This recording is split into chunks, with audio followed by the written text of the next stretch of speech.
Hi everybody, I'm Bree the Plant Lady, and today I wanted to give you a tour of the native shrub borders here at the Carolina Garden House in central North Carolina, Zone 7.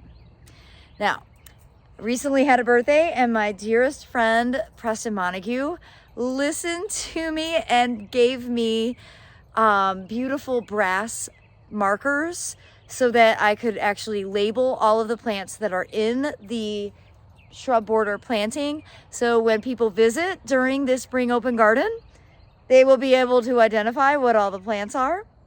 So I've been busy today getting things labeled, putting everything out, and I am just so impressed with how all of the plants are growing.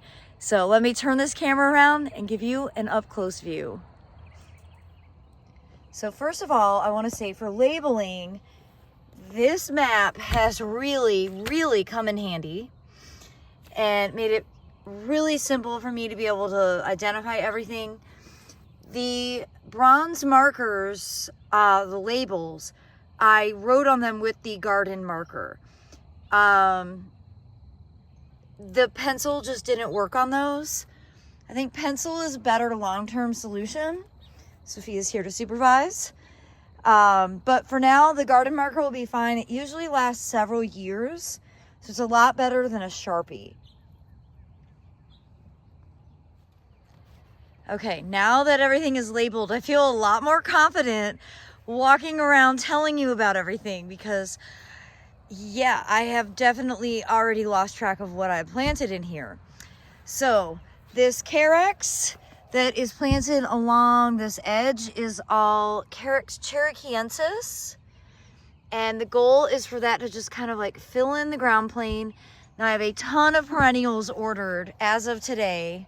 Just updated my website.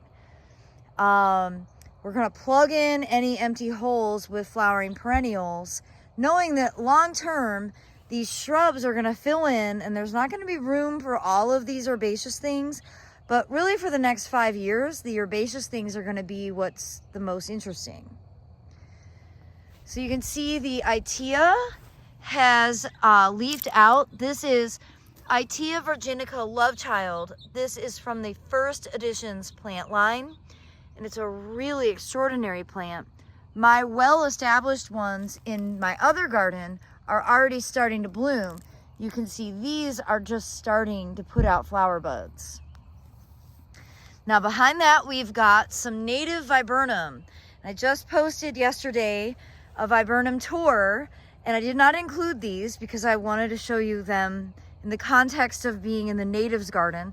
This is Viburnum dentatum, and this is a really nice upright form. You can see it's just starting to bloom. They haven't actually opened yet. Now next to it here that is flowering, this is Fothergilla gardenii, the straight species. Now remember, most of these plants came from Carolina Native Nursery, and they are going to be delivering a huge selection of plants for the open garden, which is Saturday, May 13th from noon to 4 p.m. I think the plant sale is going to be epic, so I would recommend getting here right at noon so that you have the best plant selection. Now there's a few exceptions, and that Itea lovechild and the oak leaf hydrangea that I have tucked in a couple of places, which is called Jetstream, are both from First Editions plant line. And that can actually be found at box stores, including Lowe's, Home Depot, and Walmart. I'm so excited that these seed-grown native azaleas are blooming. And what's really interesting is because they're seed-grown, they're all a little bit different from one another. They're not asexually produced. So this one is in full flower. This is Rhododendron atlanticum, but hardly has any foliage. And then literally look right next to it. This is also Rhododendron atlanticum, and it only has one bloom, but lots of leaves. And then behind it, another Rhododendron atlanticum that hasn't started to flower yet. And that's the big advantage of the genetic diversity that you get when plants are grown from seed, which is often recommended for native plantings because you want to have as much genetic diversity as possible. So in here, I think I'm gonna do a little cutting back because you can see I've got some branches on this Spiraea Alba that look like they didn't actually overwinter, which is totally fine. And frankly, it'll give me the opportunity to prune them all evenly and make these a little bit more organized. Now we've got that row of Viburnum dentatum kind of around this corner with pink muley grass around that base. And then in here, we actually have a mix of different Carexes. So this one in here is Carex, hang on, I labeled it, Lorida. Carex Lorida. And it's grown really, really well. See, it's just basically like a ground plane coverage. Now over here, it's just starting to wake up, is Carex muskingumensis. Oh my God, I can't say it. Carex muskingumensis. I mutilate it every time I say it. So I think these are gonna fill in really nicely. Now over here, we've got some other rhododendron. This is Rhododendron viscosum, and they are just barely waking up. So again, seed grown differences. This one is just putting out some leaf buds. This one has already started to leaf out. I don't think I'm gonna get any blooms on these this year because I don't see any blooms. I might be wrong. I definitely have a learning curve for all of these native plants because I'm not super familiar with their habits, but I'm just in shock and awe at the diversity from being seed grown. So you can see here another Rhododendron viscosum, not even leafed out yet. It's really so interesting. When the narcissus foliage collapses eventually, you'll actually be able to see all that is planted, underplanted here in the bulbs. Of course, the narcissus have done so well, and we still have a lot that are in bloom. You can find those variety names on my website because I don't have them on the top of my head. So next to Tour Guide Sophia, we have Viburnum rufidulum, and I've got 3 of those planted here, not blooming. I'm not actually sure what time of year this does flower. Again, all species that I am unfamiliar with. So I use my website and those plant descriptions as much as anybody. Here we've got Spiraea tomentosa. These are doing really nicely. And then a large patch of Clethera alnifolia, which is just starting to leaf out. So before the sun sets, let's do this bed. This is obviously the bed that we did a lot more seeding in, and you can see that the cilantro is in full flower and it's just kind of filling in the edges. And I love that look, but it's very impermanent. These are all annuals, so they aren't gonna be there for much longer. So here we've got more first editions plants. So we've got the Love Child Itea and the the Hydrangea quercifolia Jetstream. Behind there is a great Hamamelis virginiana cultivar. And a lot of the ornamental grasses that are planted here haven't woken up yet. And I'm not going to be hasty. It's still really early. I do see some green coming. These are panicums. Those are pink muley grasses. But I was really excited to see these Rhododendron percliminoides starting to flower. And you can see, again, because they're seed grown, there's a lot of diversity in the coloration. So this one is super pale, but then look at how nice and dark pink this one is. So I've got a nice clump of 5 right here in the middle with Cephalanthus growing and Lindera benzoin right here, which is leafed out quite nicely.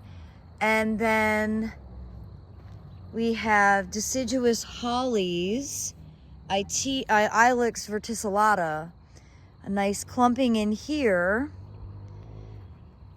before we get more cephalanthus. And some of the cephalanthus have actually died to the ground. And I suspect that's because they were in containers when we had the Easter freeze. Because they should be totally hardy, but I think that the stress of the the holiday freeze, the Christmas freeze. So these are Rhododendron arborescens, and you can see they're just starting to leaf out. They're still really quite small, and these were getting nibbled by the deer, which is why we still have these cattle fence panels in this bed. I will be taking them out relatively soon, certainly in time for the spring open garden, because they're not super visual, but they are effective. And, you know, sometimes you just have to do what you got to do to get your plants established. Now over here, we've got Viburnum prunifolium, and another species that I don't have a lot of experience with, but I have very high expectations for how this is going to perform.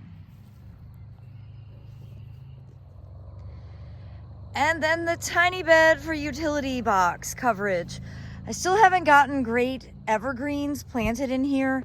I'll tell you, I knew this would happen. I got this stuff planted in January and early February. I have been traveling ever since then, like since February 13th. And I just have not really had the opportunity to dive deep into gardening other than just general maintenance. But this bed is looking great. You can see the roots is all starting to grow out. This is another plant from First Editions. This is the Tiger Eyes sumac. And you can see the calendula that I direct seeded is growing really nicely, along with the assortment of ornamental grasses. And of course, to accommodate some actual broadleaf evergreens, we would need to make this bed bigger. And I'm waiting on that now just to see how the grasses do in covering that ugly box. So the pollinator pocket garden has been planted the longest. This got put in August. And first of all, I just want you to note the really incredible garlic border that has been helping protect these plants from getting nibbled. And the Eschscholzia californica, the California poppies, are just starting to bloom. You can see they are starting to show color on their flower buds right there. And all of the perennials are waking up. Actually have not come in and done any pruning. And at this stage, it's just as easy as like breaking these stalks off at the base. So I just need to spend about 4 minutes in this bed cleaning it up for the season. And I do need to get in here and label everything. Unfortunately, I did not make a roadmap of this bed, so I don't have great records. I'm gonna have to go back to my YouTube videos to actually remember what everything is, because this bed has a lot of cultivars of native perennials. And as I keep confessing to you, these are all new plants to me. I don't have these in my memory bank like I have the plants that I used to propagate when I worked in a nursery. So it's for my benefit, especially, to get everything labeled so that I can become more familiar with everything that is planted here. Well, I hope that you will be inspired by this video. I know everything is still in its infancy, but it really is an exciting time. And I have huge plans for more bed expansion, and oh my gosh, when the perennials come, I'm basically gonna lose my mind. And actually, so will all of you, because it's going to be so incredible. And I hope that if you are local, you'll be able to come out to the open garden. This plant sale really is going to be a unique experience. I don't have a garden center, and I'm not trying to open one, but I really do want to make these great native plants available to everyone. So mark your calendars for May 13th from noon to 4 p.m. Rain or shine, free, no registration. Well, as always, thanks so much for tuning in, everybody. Happy gardening.